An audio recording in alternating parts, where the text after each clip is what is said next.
In the hands of the potter. There was a couple who went to shop in a beautiful antique store. Seeing an exceptional teacup, they asked, "May we see that?" The lady in the store handed it to them. Suddenly, the teacup spoke. "I have not always been a teacup. There was a time when I was just a lump of red clay. My master took me and rolled me, pounded and patted me, and I yelled out, 'Don't do that, let me alone.' But he only smiled and gently said, 'Not yet.' Then wham! I was placed on a spinning wheel, and suddenly I was spun around and around. 'Stop it. I'm getting so dizzy. I'm going to be sick.' But the master only nodded and said quietly, 'Not yet.' He spun me and poked and prodded and bent me out of shape. Then he put me in the oven. I never felt such heat. I yelled and knocked and pounded at the door. 'Help! Get me out of here!' When I thought I couldn't bear it another minute, the door opened. He carefully took me out and put me on the shelf, and I began to cool. Oh, that felt so good. But after I cooled, he picked me up and he brushed and painted me all over. The fumes were horrible.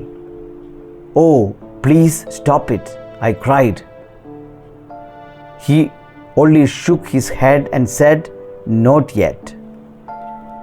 Then suddenly, he put me back into the oven. It was twice as hot, and I thought I would suffocate.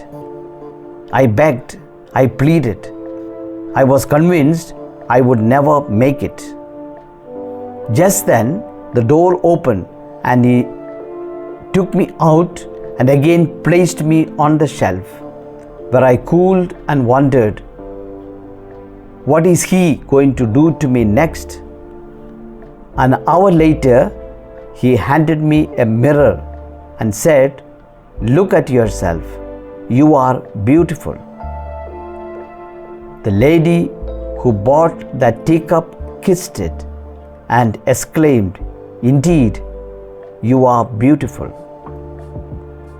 And I really felt special. A potter, an artist, or a sculptor handles and works on an inanimate, lifeless block of clay, stone, marble, or wood and imparts life to it through his imagination, ideas, and skills. He can impart any desired shape and put an indelible stamp of creativity on it. If something goes wrong, he will have the chance to redo it, or otherwise it results in a waste of an inanimate material. Unlike a potter, an artist, or a sculptor, a teacher has to handle growing, developing human beings with a head and a heart and a mind.